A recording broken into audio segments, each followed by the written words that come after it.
বিজ্ঞানীরা পৃথিবীর কেন্দ্রে বিশাল সলিড মেটাল বল আবিষ্কার করেছেন। আমরা পৃথিবী নামক এই পরিচিত গ্রহটিকে কেন্দ্র করে সবসময় নতুন কিছু শেখার চেষ্টা করছি ও এ নিয়ে গবেষকদের কৌতূহলের শেষ নেই। হ্যালো এভরিওয়ান, নিউজ প্রোটোকলে আপনাদের সবাইকে স্বাগতম।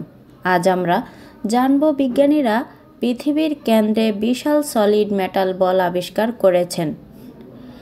ন্যাশনাল ইউনিভার্সিটির সিসমোলজিস্টরা একটি যুগান্তকারী উদ্ঘাটন করেছেন। তারা পৃথিবীর মূল কেন্দ্রে একটি কঠিন ধাতব বল আবিষ্কার করেছেন।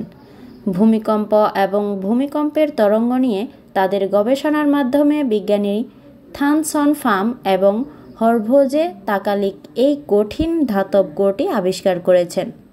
তাদের অন্যান্য দৃষ্টিভঙ্গি বিস্তারিতভাবে এটির মূল অধ্যয়ন করার সুযোগ দেয়, যার ফলে একটি কঠিন ধাতব কোর শনাক্ত করা সম্ভব হয়, যা এটিকে ইনারমোস্ট ইনার কোর বা IMIC নামেও পরিচিত। এই কঠিন ধাতব কোর প্রায় 800 মাইল ব্যাস হবে বলে অনুমান করা হয়। এটি পৃথিবীর আয়তনের প্রায় 1% গঠন করে, যা পূর্বাভাসের চেয়ে অনেক বড় আকারের। ফার্মের মতে, কঠিন ধাতব কোরটি পারমাণবিক বিন্যাসের ক্ষেত্রে কোরের বাইরের স্তর থেকে পৃথক থাকে। এটির মধ্য দিয়ে যাওয়া সিসমিক তরঙ্গের গতিকে প্রভাবিত হতে পারে এমন একটি স্বতন্ত্র বৈশিষ্ট্য তারা ধারণ করতে পারে।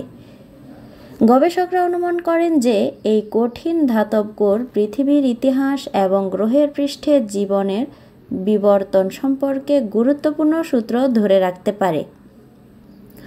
পাম প্রস্তাব করে যে ধাতব অভ্যন্তরীণ কোর একটি উল্লেখযোগ্য টেকনিক ঘটনার একটি ফসিলাইজড রেকর্ড হিসেবে কাজ করতে পারে, যা পৃথিবীর বিবর্তনীয় প্রক্রিয়াগুলির দৃষ্টিভঙ্গি প্রদান করে।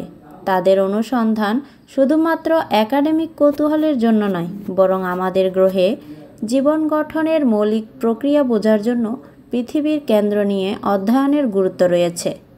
Report news protocol.